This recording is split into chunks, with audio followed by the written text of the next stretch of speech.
and all these on these mech units so that he can save his army.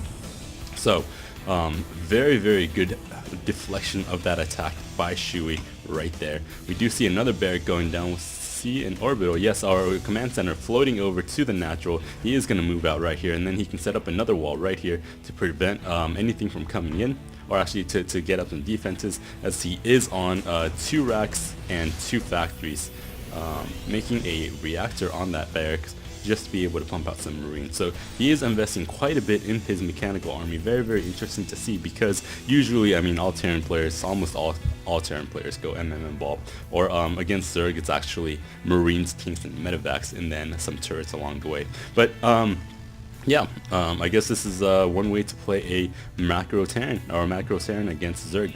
Now we do see 4 more Hellions on the field just going out, but being intercepted by those roaches. Of course, the Hellions do not do extra damage against roaches because roaches are armored, so they take forever to kill. Just going to every single watchtower right here just to see what is going on, basically to see whether or not Shoey does have his 3rd up and running. And I swing over here just to check, and he sees that Shoey does not have a base up there. Shoey does have a couple roaches. Oh, did he spot those? No, he's gonna take down these destructible rocks, and he sees the Hellions just running by. The Hellions are gonna do a little run by, see if they can kill off a couple drones right here. Killed off a bunch of Zerglings, basically every single Zergling right there, and killing off so many drones right now. That is just, oh my god, that is devastating. Take a look at the harvester count. Shoey is still up because he was on 2 base a little longer, 41 to 37, only a 4 drone disparity. Take a look at the army size. There's huge disparity in that. The xmShake is definitely ahead because of these 3 Thors, a couple Hellions, Marauder, and Marines. I guess the game was paused for a little bit, but anyways, both players on 1 base right now, or 2 bases. Double evolution chamber for Shoey, getting those upgrades for missile attack and carapace, and then getting the Hydra as well. Hydras are relatively good against Hellions. It depends on how they micro the Hellions. If your Hydralisks are in a straight line and the Hellion goes to the side, flanks them from the side, and shoots down in a straight line, of course they do area of effect damage, or AOE, and they will be able to roast away those Hydralisks relatively quickly, because Hydralisks are considered light, and Hellions do, let's see, Blue Flame do 24 damage against light. So if you get 2 or 3 shots off, you can waste a huge army of Hydralisks that way. But anyways, if they don't get that side flank, if they're shooting 1 by 1, it's a little hard to kill Hydralisks with Hellions. Taking down these destructible rocks with that army, gonna pop down a 3rd right here. Shoey does have his 3rd almost, actually he just put down his 3rd, and it's probably just going to go around the map, see if he can expand again, because you always want to be 1 or 2 bases ahead of the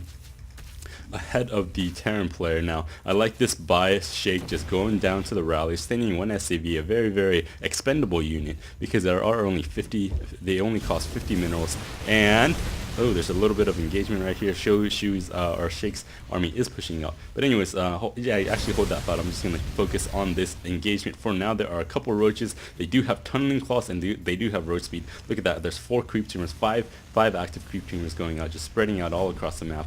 But there are a bunch of Thors. Thors do extra damage, or they do really well against roaches, and these Hellions were going to be able to roast away all these Zerglings that come into the play, even the Marines getting on astonishing. Now Shoey using his Overlords very effectively right here, messing with the computer AI, because the Thors will focus on the Overlords if they come into range, and then the roaches can move in, and then actually, so that's basically just 1 missed shot from Thors, because right now the Overlords are expendable, but not going to be able to do much right here, as Shake does focus down Shoey's 3rd, so Shoey's back down on 2 bases.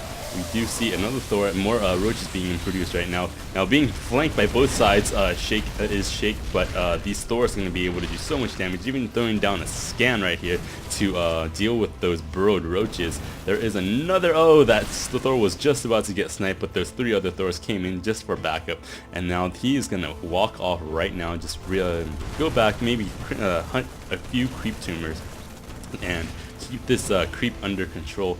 So very good job by Shake, being able to go in, do some damage, pick off that third hatchery, which was very huge, and then just pull back, maybe get a few repairs. Let's see, 8 kills, 17 kills, 8 kills, 15 kills. These Marines are poorly rallied. I don't think Shake realizes this, and I think these Marines are gonna die. Let's just watch them for right now. As they do walk into a pack of Hydralisks, he realizes right now and stims one of the Marines and runs away with it. But anyways, back to that SCV. The SCV is a very expendable unit. It's only 50 minerals, and they are a lot faster than Marines, so you can use them to scout around the map and see where whether or not Shoey is expanding or your Zerg opponent is expanding and where he is expanding. But Shoey doing a good job as well, putting down a few Zerglings here and there just to get map control, just to see exactly where Shake's units are also. So both players doing a good job just keeping a tab around the map. Now a bunch of SCVs are being pulled off the line. Let's see, probably just to repair these stores. I don't know, maybe he will do an SCV push where he would keep the SCVs on auto repair and then push with his mech units, and then basically the repairing SCVs will give the mechanical units a lot more life, a lot more tankage ability. See how fast the Thor is being repaired with all those SCVs around it. Now that is a bunch of Marines. Let's see, 6 Thors and a couple Hellions. So this is going to be a very scary army for Shoey to deal with. Now Thors just being able to waste away roaches like it's nothing. Those overlords aren't doing that much good right there, being out of position. And now Shoey is supply blocked for now. He is going to have to produce 3 more overlords, less units that he can produce right now. So that overlord was a mistake. There is a choke right here. The choke is very bad for Shoey. Shoey wants to get a good surround on it, but now he's being contained in this choke right now, and those Thor is going to be able to do a lot of damage. Those Marines just went down like flies right there. Being able to focus down these Thors, but the repairing SCVs keeping these Thors alive very effectively. That's 5 kills, 24 kills, and 22 kills on these Thors. So these Thors are definitely studs.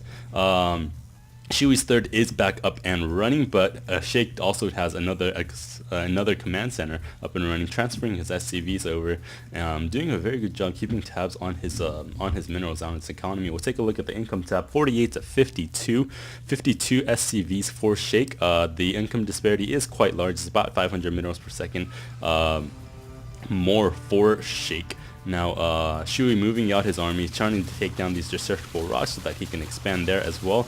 And he needs to connect this with creep though, or else this base will be a little vulnerable to attacks. His natural is almost mined out. His main is almost mined out. His third is just up and running. Actually, it's actually being close to being mined out as well. For Shake, his main is all but mined out. His natural is almost mined out as well, so he will want to go out and expand again.